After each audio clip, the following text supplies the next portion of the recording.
Welcome to the Creative Penn podcast. I'm Joanna Penn, thriller author and creative entrepreneur, bringing you interviews, inspiration and information on writing craft and creative business. You can find the episode show notes, your free author blueprint and lots more at thecreativepenn.com, and that's Penn with a double N. And here's the show. Hello creatives, I'm Joanna Penn. And this is episode number 824 of the podcast, and it is Sunday the 17th of August 2025 as I record this. In today's show, I'm talking to Dani James about the art and business of translating literary memoir. And this is really a story about a labour of love. When a Holocaust memoir resonated with Dani years ago, back when she lived in Belgium, she was determined to bring it to a wider audience in English. But she had never translated a book, and so began years of work, slowly translating it and then also navigating the complexities of rights licensing and then publishing. And I think it's just a wonderful story of passion and art and really gives an insight into the reasons why we work on these kinds of projects. So that's coming up in the interview section. In writing and publishing and book marketing things? Well, first up, a really useful post about how to start dictating fiction on helping writers become authors, although of course it could be non-fiction as well. Dictation is one of those things that can help with RSI and also more healthy writing and moving around more, as you can dictate as you walk. And with AI tools, it's getting better and better and easier to use than ever. So the article goes through some myths, like it will make you faster. I've definitely never found it faster. It's not about being faster. It's not a race. It's more about a different process and perhaps this more healthy one. It does take some getting used to, and you will pause to think a lot and your draft will be messy, and that's all right. And it can be a great way to get your thoughts down and you can organise them later. Now, I've had lots of interviews on this show over the years about dictation, and Kevin J. Anderson, I remember, talks about dictation as just getting notes down at the beginning. It doesn't have to be finished sentences or finished chapters, although of course it might be. It can just be your first thoughts on things. And this is how I pretty much use any kind of dictation now. I don't dictate finished sentences. If I'm out walking, I'll dictate thoughts and notes into my phone, and pretty much every app can take dictation or voice notes now, or you can just use your email client. Often I'll just open Gmail and dictate something in there, and that will transcribe it immediately. You can, of course, sort of dictate just audio and then transcribe it later. Now, back to the article, it recommends embracing the discomfort and taking it as a way to create differently. And also don't obsess over fancy tools and headsets and things. You used to need them, but really now it's just got so much easier. Just use whatever notes app is on your phone. You can then copy and paste into your word processing tool of choice later. Now, you can use AI for formatting as well. Back in the day, you used to say open quote, close quote, new line, full stop or period or whatever. And now you can just talk and then you paste it into Claude or Chat or Gemini and just say, can you format this with correct punctuation? And it will do it. Also, just say in your prompt, don't change the text, no hallucinations, just reformat. But it will do all that. So that's really made it much simpler as well. So that's on helping writers become authors, link in the show notes. And I added all that AI stuff, by the way. That is not in the article, but the article's super useful. Link in the show notes. There's also a great guide to payment splitting with Draft to Digital on their blog. Basically, if you co-write or if you do an anthology with royalties to other authors, and you have to somehow split the money, right? Unless you've paid to license their work. Now, this isn't usually a big deal right away, as there's a bigger chunk of money that will come in the initial promotional period. But then remember, you are tied together for the life of copyright, which is 50 to 70 years after you die. And what happens is those royalties are likely to be very small over time. If you publish with payment splitting, the money is automatically split, so you don't have to manage the payments. Draft to Digital can do this for print and ebook, but not for audio, at least at the moment, so you have to manage that separately. But it's a good idea to consider this if you're considering collaborative projects. as it is quite frankly a pain in the proverbial to do payment splitting. And I know because I do this with various people I've co-written with over the years. So now I'm at sort of every 6 months, because most of the books I've co-written are many years old at this point. And so I do it every 6 months, send out the royalties. It again has become a lot easier with AI. It used to be that you have to download all of these reports from all the different services and then open them up and go through, find the books, do the numbers, split in half and all that. Now I use ChatGPT Agent, which is great, as you can just upload all the files and it will figure out the numbers. But still, it's manual work for not a ton of money, sometimes more than a decade after publishing, unless you're going to unpublish the book. So that is Draft to Digital Payment Splitting, and there is a guide to it on their blog. So, of course, you know I am a fan of using AI tools in a positive way to help us with creativity and business and all of that. But obviously, with any tool like the internet, there's a lot of good, there's a lot of bad. So I wanted to mention the massive rise in spam and scam emails I've been getting, also covered in Writer Beware in the last week or so. Now, this is really pernicious. These emails are personalised, they are flattering, and in several cases now written so well that it takes a while to realise they are spam. There's been a couple of examples. Like I'm usually pretty good at spotting spam because I get so many emails and pitches every single day. But these ones, a couple of them, I actually got a long way through the email before I was like, okay, this is totally not real, because they are very complimentary. And of course, we all love it when somebody says nice things about our books. They're also very specific because they can scrape things off Amazon or our websites, and so they know enough to make you read on, because you're like, oh, well, this is couldn't possibly be spam or a scam because they must have read my book. I mean, really, a couple have been very, very good. But just to be clear, nobody in publishing or the movie industry or from awards or anything like that is going to email you out the blue saying how amazing your book is, unless you are the top of Amazon or selling gazillions on TikTok every day and you've gone somehow very viral. But even then, most are not going to notice. So these emails are not getting flagged by spam filters. They're often from a new Gmail account, and I'm getting 5 to 10 per day at the moment, and they will have different email headlines. AI is very, very, very, very good at copywriting, and it's very good at persuasion. So humans are using these tools to create persuasive emails. And then if you reply to them, obviously then you're involved in a conversation, you're a real person, and people are getting scammed. There's a lot more on the Writer Beware blog post, which I will link to. It says towards the end, this is an incredibly prolific scam that is aggressively targeting writers, as always primarily self-published writers, but traditionally published authors too. It has spun up extremely fast. Gen AI, that's generative AI, can be prompted to spit out gushing praise and authentic plot and character details, an illusion of engagement that speaks to the soul of attention-starved writers. Scams evolve, but psychological manipulation, whether fake praise or false promises of money and success, is always at their heart. The main thing to remember, the vast majority of scams these days start with an out-of-the-blue email, phone call, website contact or social media message. Unasked for solicitations or proposals should never be taken at face value. Always investigate, always research. It's very much not great that writers have to be so cautious about everything, but caution is what will keep you safe. So that's on writerbeware.blog. And again, remember, this is not AI, all AI is bad, or the internet is all bad. This is humans using tools, as ever, to be human scammers.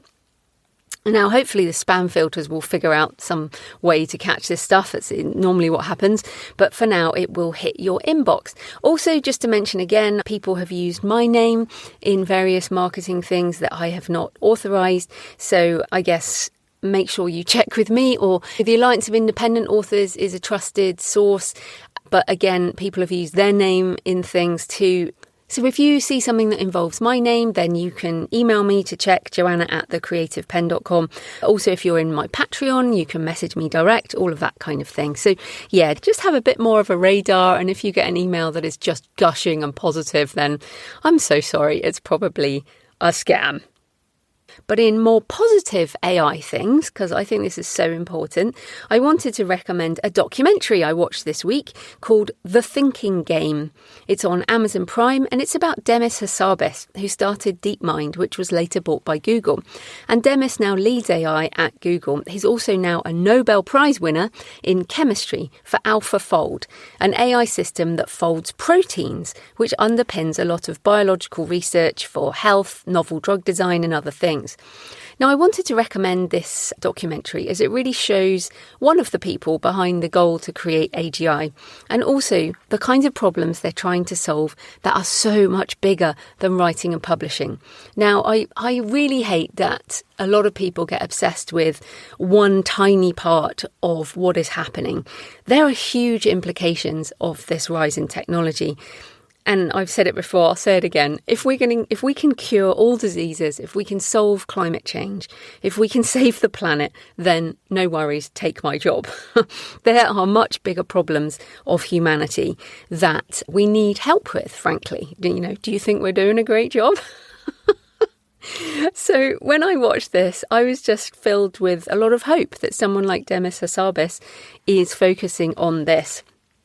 The documentary also includes the first creative move by an AI, Move 37, in the AlphaGo match against Lee Sedol in 2016, which I've explained before is the moment I started to pay attention to AI.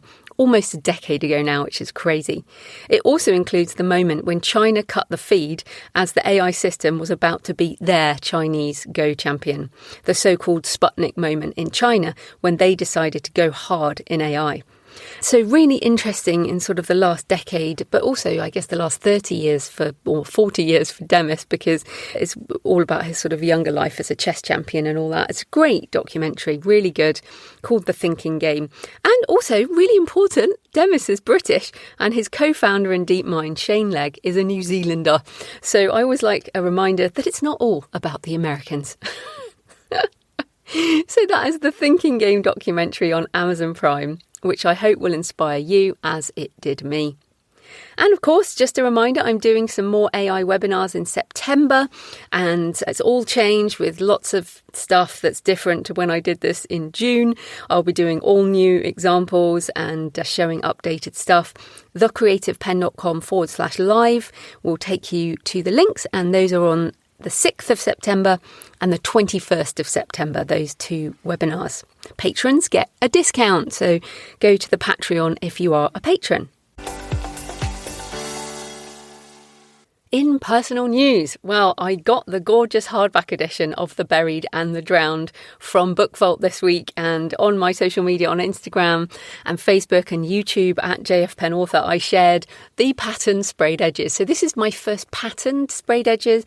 So I've done just full colour sprayed edges before, but these are patterns that also match the custom end papers, which I designed on Midjourney, and the cover as well. It's got green foil, ribbon, head and tail bands, which make the hardback stronger and look very cool. So basically, I was waiting for that hardback to arrive so that I could do all the photos, the video, finish up the Kickstarter. I also narrated, edited and mastered the extra audiobook chapters this week. I did actually really enjoy, I mean, it's work. It is work to human narrate audiobooks, that's for sure.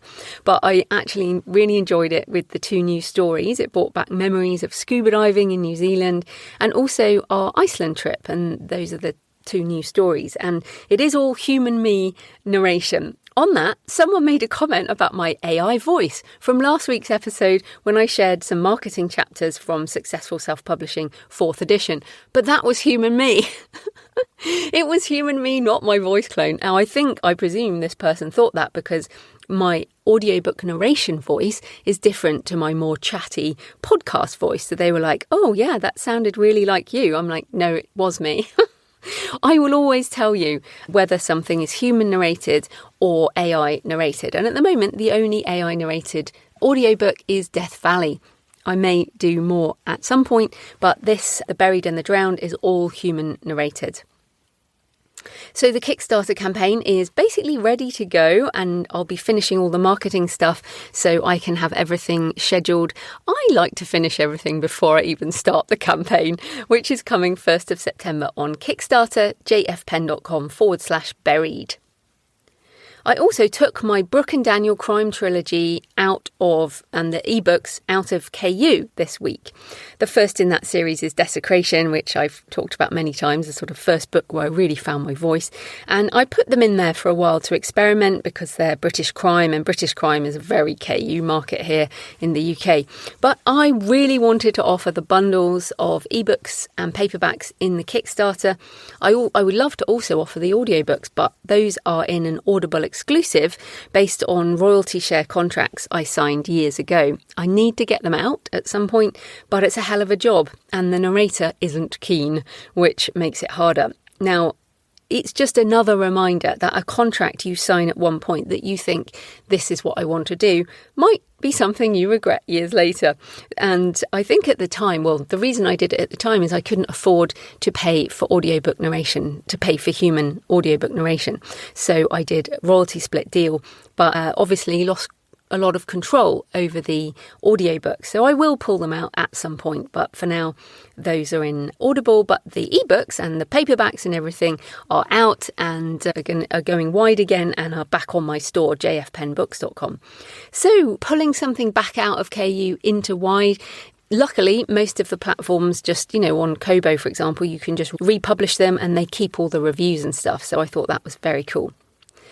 Also, over on my Books and Travel podcast, Merrin Glover talks about writing historical fiction set in partition between India and Pakistan. And a really interesting interview there with Merrin. Merrin also has a lovely voice, and she's been on this podcast before. We talked about nature writing and sense of place. So that is Merrin Glover over on my Books and Travel podcast. And then thanks for your emails and comments and photos this week. Sunny said, that master's degree course sounds so interesting and completely up your alley. Have fun with it. Hope it brings you much inspiration.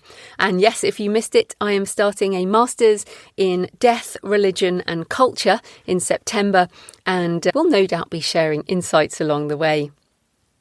Also, F. Michael Sheehan left a comment on the show notes on Tegan's interview about genealogy. Thanks for another fascinating interview. I was impressed with the professional approach that the author took in producing this book. I'm also working on a book about my family history and plan to create a companion book about the process. And I actually said to Tegan that would be a great idea. So great you're doing this, Michael. His is called Writing an Irish Family History, a Self-Publishing Journey. By the way, you might be interested in a piece of software developed in Germany, a tool with hundreds of options for pulling information from your Ancestry.com family tree to complete a book. So that is good, and presumably Michael will be sharing more about that in his book. Also, he said, listening to the show while walking my dog Sierra along a wooded path with mountain views in Oregon. Lovely. So please leave a comment on the podcast show notes at thecreativepenn.com or on the YouTube channel. You can email me, send me pictures of where you're listening, joanna@thecreativepenn.com. I love to hear from you. It makes this more of a conversation. So today's show is sponsored by Atticus, which helps you write and format stunning books in both ebook and print formats. It works across all platforms, so you can use it whatever computer you work on. It is safe and secure. You own your data, and it is also backed up to the cloud, so you don't have to worry about losing anything. There are other kinds of software that do things separately, but Atticus has everything in one place, so you can streamline your process. You can write your book in the editor built for authors with the ability to drag and drop chapters, manage your book goals and writing habit tracking, word count and all the usual writing elements. You can also collaborate with others, a co-author, an editor or an ARC reader, that's an advanced reader copy, if you want comments on the book. You can then use Atticus to format your book or import an existing book to format. There are lots of different templates, so you can choose the look and feel or use the custom theme builder. And then you can preview your book on a variety of devices so you can see what it will look like. Your export will work with any book market and platform, so you can get your book out into the world. Happy authors who use Atticus say it is the one app to rule them all and easy to use for new writers. It is a one-time payment and you get 30 days money-back guarantee. You can start writing and formatting your books straight away. Check it out now at atticus.io. That's atticus.io. So this type of corporate sponsorship pays for the hosting, transcription and editing, but my time in creating the show is sponsored by my community at patreon.com/The Creative Penn. Thanks to the 12 new patrons who've joined in the last week, and thanks to everyone who's been supporting for months and years. If you join the community, you get access to all my backlist videos and audio covering topics on writing craft and author business, as well as tutorials on AI tools. Last week, I shared how to do sprayed edges, as well as an example of Generate to Market with Gemini Storybook. And actually, that one got a ton of responses. All the patrons are just cooing over that. The Patreon is a monthly subscription, the equivalent of buying me a black coffee a month, and I drink a lot of coffee, or a couple of coffees if you're feeling generous. So if you get value from the show and you want more, come on over and join us at patreon.com, patreon.com/The Creative Penn. Right, let's get into the interview. Dani James is a writer and literary translator and recently translated Return to the Place I Never Left, a Holocaust survivor memoir by Tobias Schiff. So welcome to the show, Dani. Thank you. Thank you for having me. Oh, it's great to have you on the show. So first up, just tell us a bit more about you and your background and how and why you got into translation. So I'm a writer. I'm based in New York City, but I grew up in Antwerp in Belgium. And even though I'd been writing creative nonfiction and fiction for years, Return to the Place I Never Left was my first foray into translation. And it was really driven by an interest in translating this book that I personally adored and kept rereading over the years. And then thankfully, I speak several languages, and I grew up going to school and learning Flemish and Dutch in school and being educated in that language. And so I had no previous translation background, but just because I enjoyed this book so much and felt it was deserving of a wider audience, it inspired me to try my hand at it. And that's ultimately what drew me to translation. And I found a lot of joy in it. And I've actually learned a lot about how translation, in my opinion now, can really enhance a creative practice in ways that I wouldn't have expected before I took this on. Oh, well, it's fascinating because, of course, your accent is American to my ear, but I've worked in Belgium and people might not know much about Antwerp. But how did you get from Belgium to New York City? And tell us a bit more about your sort of traveling childhood and upbringing. Yes. My parents actually met in New York City. That's also where I was born. So my parents met in New York City in Washington Square Park, to be exactly, in the 80s. I feel like that gives you a little bit of a lay of the land if you've ever been there. My mother was visiting. My father's Jamaican. He had been living in the U.S. since he was a teenager. My mother was actually visiting, and they met and fell in love and ended up getting married and having me. So I was actually born in New York City. But then when I was still a baby, pretty much, we moved to Belgium. And so I ended up growing up in Belgium. I did from kindergarten all throughout high school in Belgium. And in the summertime, though, I would come to New York City because the biggest part of my family is my dad's side of the family, and they lived in New York. So I spent my summers, the whole summer, and sometimes even the winter break in New York City, and the rest of the time in Belgium. So that's how that happened. And that's also why I've been back in New York now for about 15 years. Oh, okay. Yes. And now I do the opposite. I visit Belgium every summer. My mother still lives in Belgium. I have a lot of childhood friends there. So that's how that came about and why I definitely have the New York City accent. Yeah. Okay. No, that's interesting. So let's get into this book then. So Return to the Place I Never Left. Like you mentioned, it has great personal meaning to you and your family. So tell us about that. What are the connections there? Like how, again, it seems so strange to hear your accent and then to think of the connections you have there. Yes, there's so many connections actually I have to this book. So first, my grandparents were Holocaust survivors. So when you think of the Jewish community in Belgium, at the time where I grew up, they were all survivors or descendants of survivors. And in the case of my grandparents, they survived the war by hiding. So my mom's side of the family is Jewish, so I am Jewish. And so the majority of both of my grandparents' families did not survive being deported to Auschwitz. And so the story of the Holocaust is one that is part of my family's history and therefore also my history. And so I really grew up with this knowledge and knowing these stories. They're very common in my family because they've directly affected my relatives and my family members. And growing up, when I used to go to the synagogue, I'm not as religious, but I am, of course, culturally Jewish. And so for the high holidays, I did used to go to the synagogue to celebrate them. And so, fun fact, typically there would be 2 Black people in the synagogue when I grew up in Belgium at the time. And it was me and another girl who actually is Tobias Schiff's granddaughter.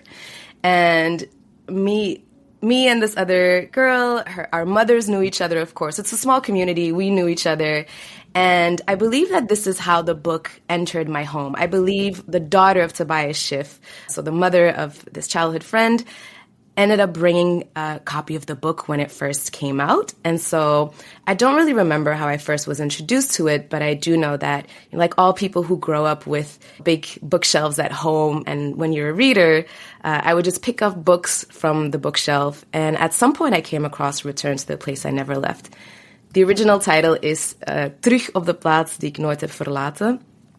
And when I read this book the first time, it really stood out to me because I had known about the Holocaust, had heard all of these stories. Every family of survivors has these crazy stories that you know of and that you learn growing up. And I'd read several books, but what stood out about Tobias Schiff's book was the style in which it was written. So it's written in verse, and it looks like poetry on the page, and it's very direct language because it comes from an oral project initially where he was interviewed for a documentary. And it makes reading it very accessible because the language is very direct. He's speaking to you as a friend, or sometimes it sounds as if he's speaking to himself as well. And so it allows you to be a witness to his inner thoughts, or it allows you to hear him speak to you as if he was a friend. And so the style of the book really drew me in, and I ended up rereading it several times over the years. And I have really bad movie and book memory. I will forget entire plots. And that works really well for me because it allows me to reread my favorites over and over again. And so some of my favorite books and movies, I'll reread them or rewatch them, 4 or 5 times. And that's one of the things I did with Return to the Place I Never Left. I've reread it several times over the years. And then at some point thought, I feel like more people would appreciate this story. And outside of the fact that it gives people good insight into the experience of someone during the Holocaust and what that was like, and surviving these death camps and afterwards grappling and navigating with these really traumatic experiences and how that impacted him in his life. Outside of those really intriguing parts of the book, it's also set in Antwerp partially, which, if you've traveled around the world, very few people know Belgium. A lot of people know the UK, the Netherlands, Germany, France, all the countries around it, but not a lot of people know about Belgium, and definitely not about Antwerp. So I also like the fact that, in a way, it shows some details about the city of Antwerp in a very unfortunate setting, but Antwerp is where I also grew up in Belgium. And so for all these reasons, Return to the Place I Never Left is an incredibly powerful book in itself, but it also tells such an important story of important places and important experiences that are meaningful to me and many people around the world. And I think even if you don't have a personal connection to this, you could gain a lot and learn a lot just from reading this book. So the original was in Flemish. Is that right? Yes, there's actually quite a journey even to getting to this book. So originally, Tobias Schiff was interviewed for a documentary, and the documentary was in French. It was a documentary about Holocaust survivors and their experience. And I believe it was filmed in the late 80s and perhaps came out in 1989. And it was filmed by a French filmmaker named Turin. That's his last name. And he interviewed Schiff for hours and learned about his experience. And afterwards, the slot that the TV station had allocated, it was going to be aired on TV. It was only 26 minutes long. And the filmmaker thought, how can I distill this story into 26 minutes? It's not doing justice to the entire story. I can't tell this story in such a short amount of time. But it was a limitation set by the TV channel, and so he had to edit it down. And so what he ended up doing was releasing or publishing at the time the transcripts of his interviews with Tobias Schiff. Now, those initial transcripts were in French, and I believe it was a little booklet. And these editors came across it and thought, wow, this is really powerful. And then contacted Schiff to collaborate and use these transcripts as a starting point to create what would then become Return to the Place I Never Left, the book. So he ended up writing more, and it ended up being, instead of French, they translated into Flemish or Dutch, which Schiff also spoke all of those languages. And then that was the official first publication, which was published in the 90s in Belgium, the Flemish version of Return to the Place I Never Left. That version was then translated into French in around 2012. Yeah, that's crazy. Yeah. And Yes. he died in 1999, right? So this is now his estate who are making these decisions. Yes, exactly. Yes. So now it's in French. The book is in French. Yes. So in 2012, the book was translated into French. And then in 2017, it was republished in Belgium and the Netherlands in Flemish. And in 2025, my version came out, which is the very first English translation of the book. Which is great. So we have to go further into this because some people listening might be thinking, oh, great, if I find a book I love in a different language, I can just translate it. But that's not true. So can you then tell us, so how did you, given that you don't have a translation background, it's not like you could go to them and say, oh, look at all the things I've done. So how did you get the rights to do this, and what was that process? Yes, it was a complex process, and I had no former knowledge of the process when I started. I just knew I wanted to translate the book. And so before I even got started, I asked the family for permission. So I know one of Schiff's daughters, and so was able to ask her, because as you mentioned, since Schiff passed away, the family is the estate. And that was my initial request. I just said, I really love your father's book. I would love to bring it to a wider audience. Would you be okay with me translating it? And so they said yes. They were actually excited about this prospect. And I had a verbal confirmation. That was my first step. And so the way that I approached it is I had this idea for several years, but then in 2019, I did an MFA in creative writing, so a master's in fine arts. And I had asked the director of the program if they had a translation course. And they didn't, but they did encourage me to pursue this project. And so they said me translating it could be one of my final projects in addition to my thesis. So what was great is that even though there was no particular guidance on translation or what to do there, I was able to translate it and have someone give feedback on at least the parts that I produced with no context of the original. But that was just a good experience there. And I was motivated to work on it also alongside generating new material for a thesis. But rights-wise, once I had completed the manuscript, once I was ready to shop it around, I realized that, okay, when I looked into it a little bit more, I needed proof that I had the rights. So exactly. It's kind of crazy to me listening to you. So you went ahead with translating the whole thing without having any kind of contract. Yes. And I recognize that this is very different also because the original author had already passed away. And there are several ways. And, when books are published today and when the author is still alive, and sometimes the publishers contract it out, right? And they look for translators. And the publication deal then looks also very differently because as a translator, you're contracted just to translate. And the publishing deal is with the author, of course. Yeah. In this case, it was very different. So I have this manuscript. I start shopping it around. A publisher is interested. And so I have this note here, this little PDF note from the family stating I have their permission.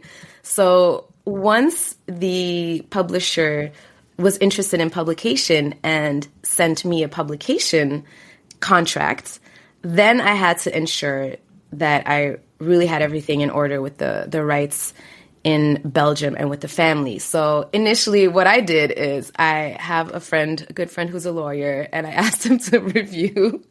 And he said, okay, I can look at this, but you need to get yourself a real lawyer, So I got a lawyer, and that was the best decision I had made because this lawyer had experience and really helped me navigate not just the publication deal with the publisher here, because in the US, I am the copyright holder of the English translation of Tobias Schiff's book. Yeah, I was going to say, to people listening, this translation is a subsidiary right of the original book. So actually, it is the publisher as well, I presume, of whichever you translated from, the French or the Flemish. That is also the point, right? It's not even just that you're asking permission. You're using another publisher's book as the basis for your own translation. So you do need that as well. Yes, exactly. And so as I was navigating this, signing my publication deal and negotiating it here in the US, I was also navigating the rights in Belgium. And so some of the steps we had to go through were, I had to formalize permission. First of all, we had to find out who owned the rights. Was it still the Belgian publisher or had it gone back to the estate? So that's what we had to figure out. And the rights had reverted back to the estate, actually. Oh, okay. That's good. And yes. And so then we knew so we had to identify who to collaborate with there, who had the rights and who could transfer the rights to me or grant me permission. Then we had to create a document for the estate to sign. But in creating this document, we also had to navigate Belgian copyright law. So at some point, I also had to find a Belgian lawyer to not just review and make sure that what we're writing in this document aligns with both U.S. and Belgian copyright laws. Oh, my goodness. Yes. And then we also, for best practice, had to translate the paperwork on the Belgian side as well. So all the documentation with the family were in 2 languages. So they were both in English and in Dutch or Flemish. All of that had to be squared away before I could sign the publication deal here. And you're paying for all of this. You're paying for all those legal things. It's not like did you get an advance from the English language publisher, or is this all a labor of love, really? This is really a labor of love. I did not get an advance because I already had, again, this was my first time going through this. I already had the finished manuscript. It was like, here it is.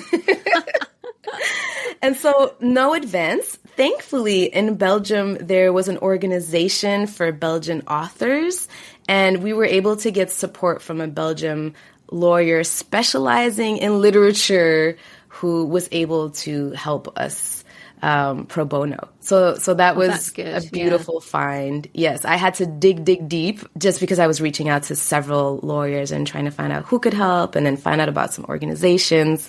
But yeah, it took a lot of navigating it. And I have to say, I'm very grateful for my lawyer because my lawyer had more experience, not in translation specifically, but just in the literary or creative industry. And so he's able to see 10 steps ahead. While I'm looking at a document and thinking about how does this make sense for right now, he's thinking, but what if 3 years down the line, this happens or that happens. Yeah. Like if there's a potential movie, for example, from the English language, that's what you have to plan for.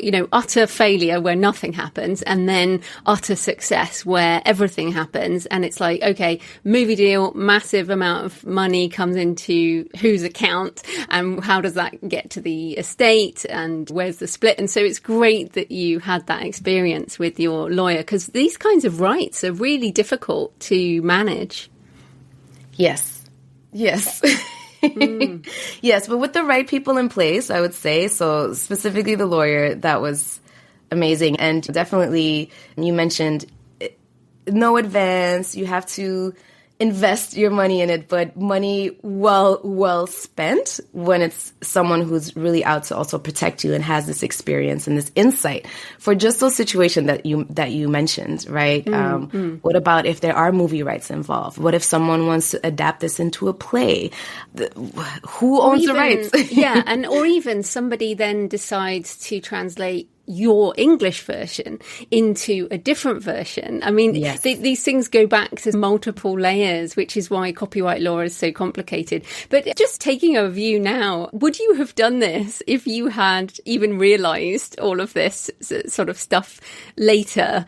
Because I would say to people listening, it is important to get that stuff done before you start a project, because if you hadn't known them, they could have just said, well, no, you can't have the rights. Or they could have had an offer for an English translation as well, and your work would have been wasted. So I guess it's just all worked out well. Yes. That's right. I probably would have done it the same had I known. I mean, ultimately, in my experience, it was a great learning experience. And like you mentioned, the book is here, it's published in the US, it's doing well. So it was very much worth it. And I learned so much from it. But yes, I've also learned that the way that the process works is not always this way. And it really depends on, the whole situation. How long has the book been out? Who owns the rights? Is there interest? Is there a publisher? Typically, I would say, though, in the case of this book, this is written in Flemish or Dutch. It's a language that's not really spoken in many places in the world. So between the estate and the publishers, people would usually be excited to have this become available for a larger audience, right? And typically there's also, when you negotiate these rights and when you publish something, there's also a percentage of potentially profit sharing or royalty sharing. So it also benefits ultimately the rights holder if they're interested in that as well, of course, right? And potentially earning from that and and also having the book receive a wider readership. So that's where the benefit lies. Yeah, absolutely. And it's very different to you doing this pretty obscure book compared to somebody saying, oh, this is a best-selling novel in English, let's turn it into Flemish, because, that's sometimes a lot more complicated. But okay, so let's just finish the publication story. So you find a publisher who's interested, and was this just then an easy process all the way to publication, or how was the publication process for you? I will say easy. It was a learning process. This is your first publication, right? Yes. My first publication that's through a publisher, that's not in a anthology or literary magazine. And so the publisher was great. It's a small publisher, Wayne State University Press. Great team, small team. But they were great in keeping me in the loop. So we ended up going through, I had to complete a sales and marketing questionnaire to talk about ideas about how we would market the book. I had to do a design questionnaire and was able to share my ideas for the cover art, which I really enjoyed because it was fun. I would go into bookstores and look around and look at covers and think about ideas. And the final cover for Return to the Place I Never Left merges some elements of the original cover, which I really love. So it has red and the barbed wire, and we kept that the same. But then there's also a lot of white space, which I was intentional about because there's also a lot of white space on every page. And so I felt like it really reflects this modernized version of the book. But yeah, we went through these design and marketing decisions, and then through copy edits and proof edits. And it actually went pretty smoothly because it was already a completed manuscript when I presented it to them. So those parts went well. It was fun to think of new things to generate when it came to sales and marketing and the cover. But when it came to the book itself and the copy edits and the proof edits, that went pretty fast. Well, it's not like they're going to say, well, we need you to improve the story in this way, because as a translation, you're not making a change to the story. And I also presume they couldn't read the original, so they couldn't really say to you, well, that's the wrong word. That's right. Yeah.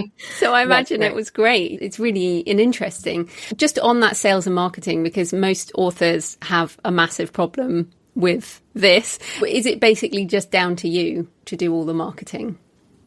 A lot of it is. Not all, but a lot of it is. Yeah, so the publisher, they'll take some things on. They'll submit the book for reviews to several places. They'll sometimes share some ads that they've launched for the book in specific places. And then at other times, I just recently came across a new prize for Jewish literature in translation, actually given by an organization in the UK. And so... That sounds perfect. Yes, exactly. And so I was able to contact my publisher and send it to them and ask them, hey, is this something that you could submit this book for? And so they will take that part on.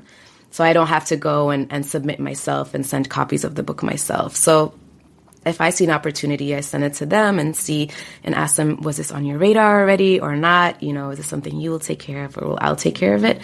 And so they will do that. But I would say the majority falls on the author or translator, in this case, themselves, to really push it out into the world. And you made a lovely video. In fact, you pitched me for this and I went to watch your video. And I think it's lovely. You've got a lovely voice, but you've got a lovely manner, I think, about you, which comes across really well on video. So is video something you do normally, or is this something you've done specifically for the book? This is something I've done specifically for the book. I kind of shy away from video typically. Oh, me too. Yeah. But I think you did a good job of talking about yourself, but also about the book and reading. And I know it's hard, but I do think it's an effective way of breaking through when books are hard to market. Yes, thank you. I think one of the things that made that video work as well is that the director of that video is also a friend of mine and a creative collaborator. And so he was really good at teasing out some responses from me, I would say. And I generally get excited when I speak about the book and the translation process. There's so much to say about it. I really appreciate it. And as writers, we typically are very excited about the writing and the creation part. So I could talk about it for a very long time. And so my friend, his name is Kofa. He's also a writer himself and a filmmaker. He was also very good at just asking specific questions. And he also knows me and knows some parts of the stories and can look at it from an outsider perspective and then know, okay, this could be interesting to other people. Because there's some parts of the story that for me are just so normal that I don't really think somebody else would be interested in hearing this, right? But he'd be the one to say, actually, let's talk about this a little bit more. I think people would be interested in that. And sometimes I would think, really? But then later when people see the video, sometimes people come back and share some things that stood out to them in the video. And they're the things that I wouldn't have even put in that video myself because I would think this is normal. No one's going to care. So it's really helpful to have that outsider perspective. And when you have a good editor or director, they can really direct and pull out things from you and put them together in a way that would be interesting to the audience. So I'm very grateful that that's how that came together. Two friends working on a project there.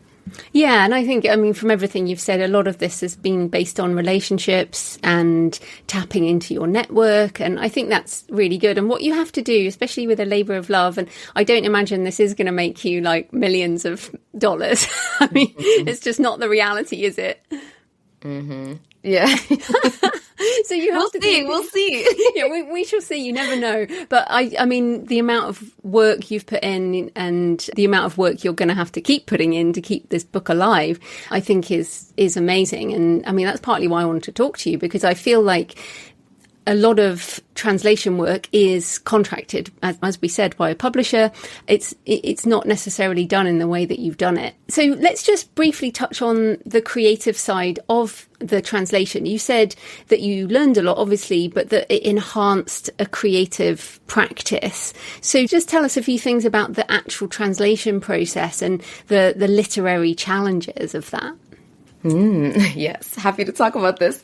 So the first version, again, this was my very first time undertaking a literary translation. So the first version was me translating it longhand. I wrote it in a notebook. I had the original book, and then I had my little notebook, and I translated it almost word for word. I wanted to stay as close to the original in this first version. And later, I took my notes from my notebook and put them on my laptop and already started making some tweaks here and there. You know, you see a word, actually, or sometimes I would notice, oh, I actually translated this, but with Flemish grammar. This doesn't quite read well in English. So I start making those type of edits. And then over time, I would reread the whole body of work and edit it. And over time, as I became more familiar with the text and started seeing certain things like, actually, I feel like the way that this sentence is written, it kind of glosses over what's actually a really important moment. So I made some choices there. For example, the original, if you see the book, it has very little punctuation and only names and place names and people's names are capitalized. And so it reads almost like this stream of consciousness, and it looks like poetry on the page.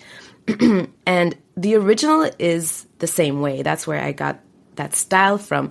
But I ended up pulling that style through a little bit more because there were some scenes in the original where I felt that you almost gloss over something that's really important. And so I made deliberate choices to add some line breaks sometimes or create more vignettes so that some parts were standalone. So, for example, when they get deported or when scammers ring the doorbell pretending that they can get the daughter who's deported back to the family, there were some moments that I felt could stand out a little bit more. And so those type of choices came in further editing rounds because I really wanted to honor this original text of this man who has passed away. And at the same time, I also wanted to really bring forth the meaning of the text as much as I could and make sure that it resonated with English readers as much as it did with me in reading it in Flemish. And so over time and later editing rounds, I saw that I became a little bit more comfortable in making those stylistic decisions to emphasize some things, or by changing words or adding a word or two or removing a word or rejiggering a line. And that was challenging since I had no one to guide me through this. And so I had to think to myself, what is the ultimate goal? Is it to stay as close as possible to the original text? Or is it to make the translation as strong as possible? And what was helpful to me was to think about the fact that no two translations are the same. And you have several classic novels that have been translated several times. And some translations win awards. What makes one translation better than the other? And when I thought to myself, about this, and I realized it's okay to put some of myself into this piece. There are these two quotes by translators that I absolutely love. The first one is by Mark Polizzotti, who says, when you read a translation, it doesn't mean it's a secondary experience. It doesn't mean that you're not reading the author.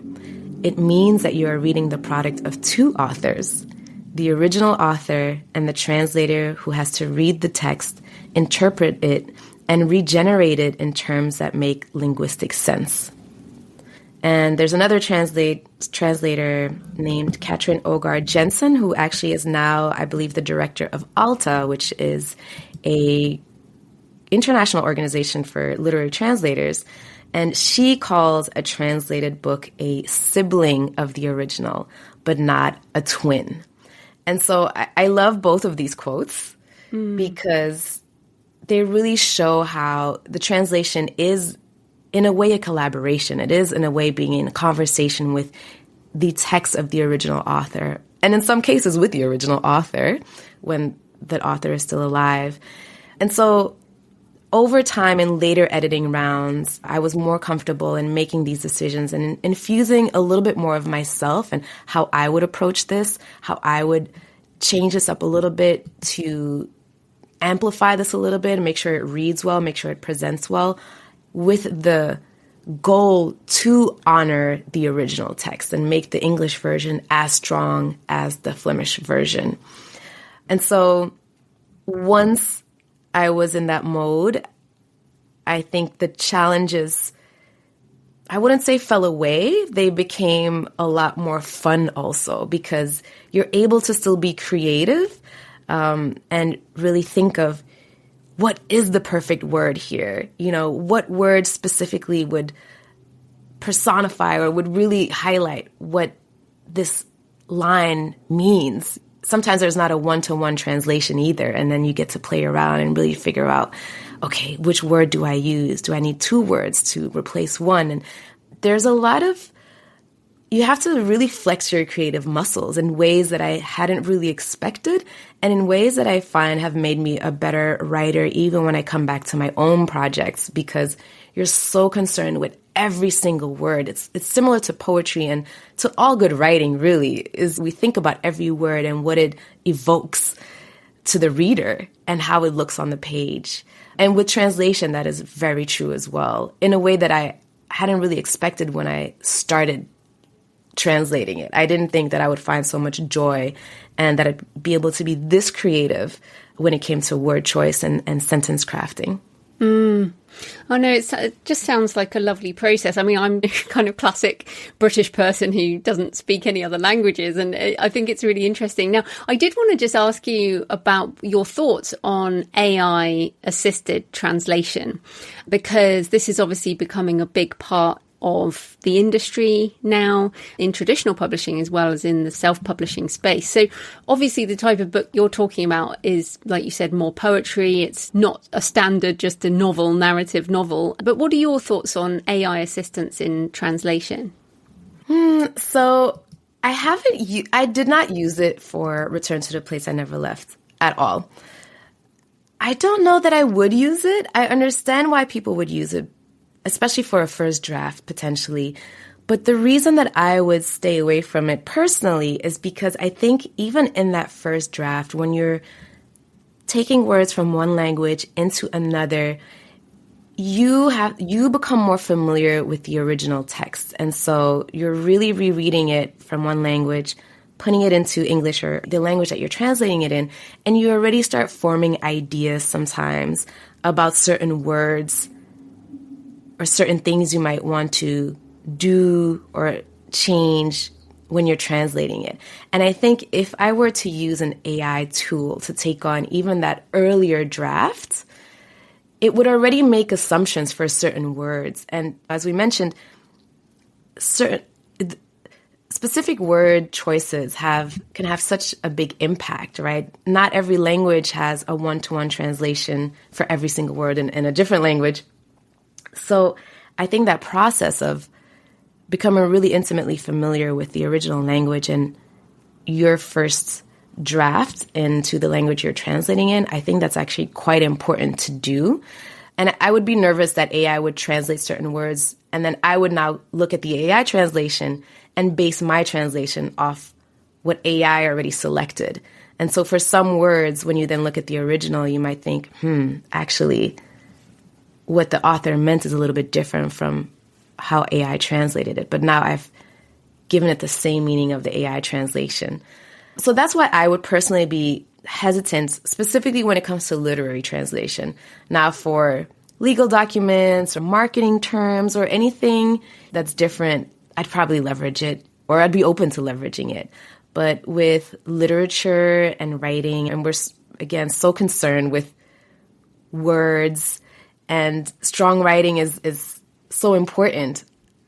At this time, I would not yet use it in my own translations. And who knows, that might change in the future. Yeah, who knows? But I love that your process was so detailed. And as we said, you've put a lot of love into this project. So before we go, I am interested, are you done with translation? Like you mentioned, you've got your MFA, you've got lots of other writing. Are you now working on your kind of own original work in English, or are you still open to other translation work?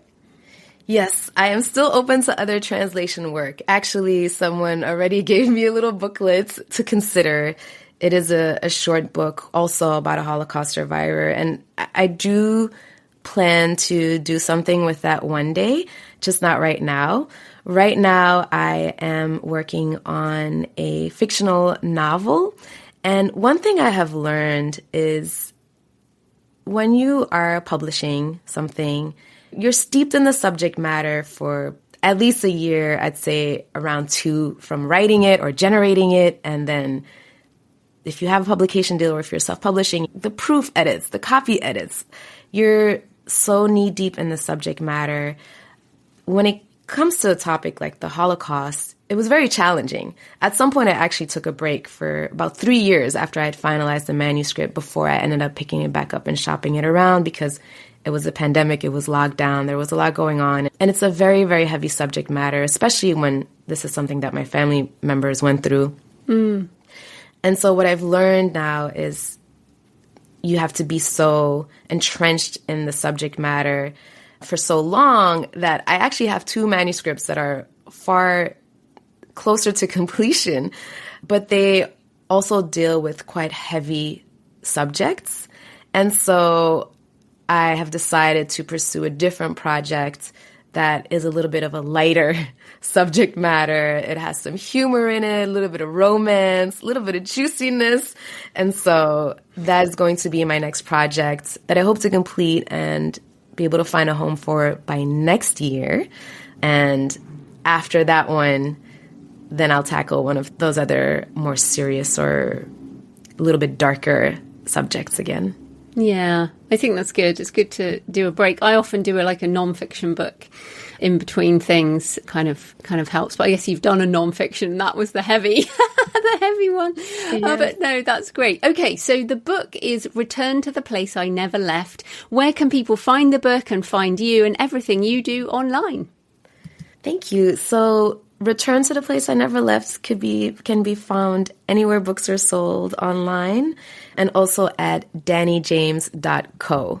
So that's my website. That's where you can order the book. That's where you can sign up for the newsletter. That's where I'll publish any upcoming events and readings. And you can also find a link to my YouTube channel as well. So that's danijames.co. So DANIJAMES.co. Brilliant. Well, thanks so much for your time, Dani. That was great.